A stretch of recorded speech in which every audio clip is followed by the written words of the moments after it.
জায়েদ খান যে বছর থেকে আপনার সেক্রেটারি পদে শিল্পী সমিতি নির্বাচিত হয়েছিল তখন থেকে আমার মনে হয় যে আমি বললে ভালো, কারণ তখন থেকে কিন্তু ওতপ্রোতভাবে আপনার শিল্পী সমিতির সাথে মানে জড়িত ছিলাম, আমাকে রাখা হয়েছিল আর আমি কখনোই শিল্পী সমিতিতে আপনার কোনো পদে বা শিল্পী সমিতির কোনো ইলেকশনে কখনোই থাকতে চাইনি, কখনোই না। জায়েদ খান যখন থেকে আপনার সেক্রেটারি পদে দাঁড়ালো সেটা বোধহয় কত সনটা হবে এই মুহূর্তে আমার মনে পড়ছে না আর কি। জায়েদ খান কিভাবে আসলো ওই কথাটা বলতে চাই না আর কি। জায়েদ খান যখন আপনার নির্বাচিত ইলেকশন করবে তখন আপনার মিশা ভাই ছিল সাথে। জায়েদ খান কিন্তু অনেক আমাদের সিনিয়র শিল্পীদেরকে মানে এবারে দেখেছে, কিন্তু আপনার সামনাসামনি কখনোই পরিচয় ছিল না। আমার এখানেই বসেই কিন্তু এই মিশা ভাই জায়েদ খান আসছে। আমি কিন্তু কবরী ম্যাডাম থেকে শুরু করে আলমগীর ভাই থেকে শুরু করে তারপর আপনার দীপজল ভাই থেকে শুরু করে। জীবন অবাক না করলে কে করবে? 28% মিল্ক ফ্যাটের অবাক করার সাথে ফ্রেশ মিল্ক পাউডার। জীবন অবাক করুক প্রতিদিন। কি বলে ওয়াসিম ভাই, মানে যারা যারা আমাদের সিনিয়র ছিলেন সবার সাথে আমি ফোন করেছি, বলেছি ও একটি নতুন ছেলে, ও কিন্তু ছেলে হিরো বেশ। তখন এর আগে বেশ কাজ করেছে, সে হলো আপনার পাইরুসির ব্যাপারে, তারপরে আপনার কাট পিস।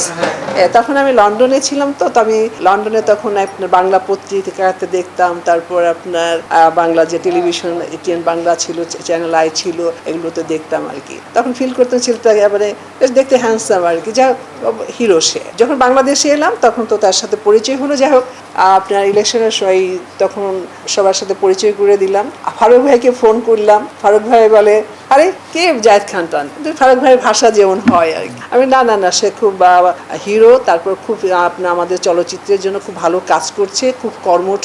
এবার সে আপনার শিল্পী সমিতিতে দাঁড়াবে, আপনার ও সেক্রেটারি পদে, আর আপনার মিশা ভাই প্রেসিডেন্টের পদে দাঁড়াবে। আমি তারপর পারভেজ ভাইয়ের সাথে কথা হয়েছে যে আমরা আছি, আপনারা থাকতে হবে কিন্তু। তো ওই বছর দেখেছেন যে মানে কিভাবে কিন্তু শিল্পীরা কিন্তু সবাই, ববিতা ম্যাডাম থেকে শুরু করে কবরী ম্যাডাম থেকে শুরু সবাই গেছে।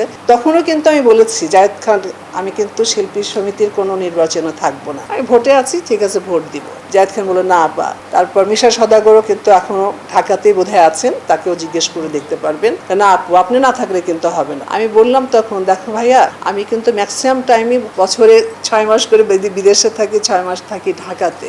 একটা পদে থাকলে কিন্তু একটা দায়িত্ব থাকে, সেখানে আমি এই দায়িত্বটাগুলো করতে পারবো না। বললাম যে প্রশ্নই ওঠে না যে আমি ইলেকশন করব। অনেক বড় বড় পদে দিতে চেয়েছে, আমি বলেছি আমি করব না। পরে বলে আপনি ইসিতে থাকেন। আমি ইসিতে থাকলেও তো একটা মানে দায়িত্ব আছে, তাই না? বলে আপনাকে কোনো দায়িত্ব করতে হবে না, আমরা আছি। যখন ঢাকায় থাকবেন, যদি আমাদের ওই ধরনের বড় কোনো মিটিং হয় বা এরকম আছে না, আমাদের শিল্পী স্বার্থের জন্য যদি আমরা কোনো মন্ত্রণালয়ে যেতে হয় আমাদের চলচ্চিত্রের জন্য, তখন তো আপনাদেরকে দরকার আছে, অবশ্যই থাকবেন। একেবারে মানে অনুরোধ করা, হাতে ধরা, কি বলবো, এই মানে কথা দিয়ে ভাষা দিয়ে বোঝাতে পারছি না আমি এই মুহূর্তে যে কি ধরনের মানে ইমোশনালি কথা বলা।